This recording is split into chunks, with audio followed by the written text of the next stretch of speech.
ఇప్పుడే రాధే కృష్ణ అనే మూవీ అయితే చూడడం జరిగింది భయ్య. ఈ మూవీ 2024లో రిలీజ్ అయింది. రీసెంట్ గానే ఓటీటీలోకి అయితే వచ్చిందనమాట.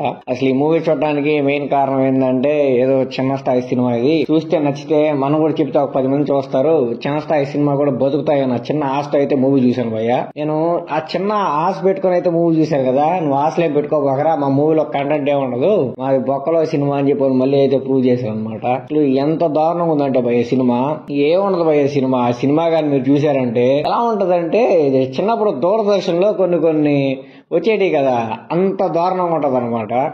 ఆ దూరదర్శన్ లో వచ్చేటి చాలా బాగుంటాయేమో, దీంట్లో వచ్చేటి మాత్రం నాకైతే చూడబుద్ధి కావట్లేదు. ఎంత వర్స్ట్ అంటే అంత వర్స్ట్ పోయి మాటతో కూడా చెప్పలేము. అంటే బేసిక్స్ కూడా తెలియకుండా అయితే చేశారనమాట. థియేటర్ రిలీజ్ ఎలా చేశారో వాళ్ళు ఇలాంటి సినిమాని పెట్టుకుని నాకు ఇప్పటికే డౌట్ ఉంది.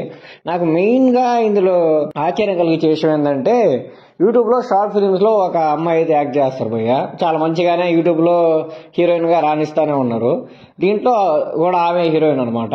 ఆమె ఎలా ఒప్పుకుంది నాకు అర్థం కావట్లేదు. అంటే ఆమెకు తెలుసు అనమాట స్టాండర్డ్స్ ఎలా ఉండాలి, సినిమా స్టాండర్డ్స్ అనేది, ఆ కలర్ గ్రేడింగ్ ఎలా ఉంటది, ఆ ఎడిటింగ్ ఎలా ఉంటుంది, ఆ యాక్టింగ్ ఎలా ఉంటుంది, అన్ని ఆమెకి మినిమం నాలెడ్జ్ ఉంటుంది. ఎందుకంటే వాళ్ళు షార్ట్ ఫిల్మ్స్ యాక్ట్ చేస్తున్నారు కాబట్టి. ఈ మూవీలో హీరోయిన్ గా ఒప్పుకున్నప్పుడు ఆమెకు అవుట్పుట్ చూపించారో లేదో నాకైతే తెలియదు, కానీ చాలా అంటే చాలా డిసప్పాయింట్మెంట్ అనిపించింది నాకు. దీంట్లో ఒక హీరోయిన్ బొక్కరా స్వామి అనుకుంటే, దీంట్లో మళ్ళీ ఇద్దరు హీరోయిన్లు అనమాట. ఆ ఇద్దరు హీరోయిన్లు పెట్టుకుని ఆ హీరో యాక్ట్ చేస్తుంటే నాకు వాళ్ళ చిరాకు వేసింది పోయా. స్టార్టింగ్ ఏంటంటే లేపుతా ఉంటారు అనమాట హీరో, నాకు చేసాడు ఇది చేసాడు అని చెప్పి.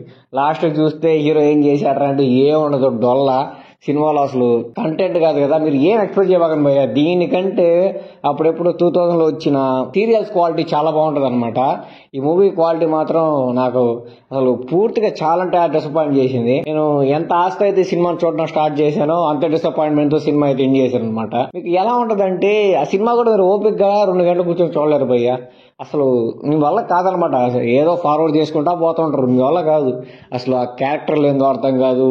అసలు ఎందుకు చూస్తున్నావురా ఈ సినిమా అనిపిస్తుంది.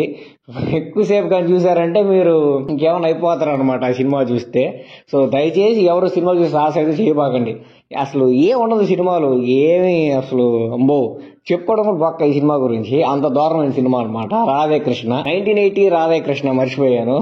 కాబట్టి ఎవరు చూసే సాహసం అయితే చేయబాకండి. లేదు మేము చూస్తాం అనుకుంటే మీ ఇష్టం, చూసే వాళ్ళు అయితే చూడొచ్చు, దానికి ఆపడానికి ఎవరు ఉండరు. సో ఓట్లు అయితే స్ట్రీమ్ అవుతుంది, చూడడానికి వాళ్ళు అయితే చూడొచ్చు.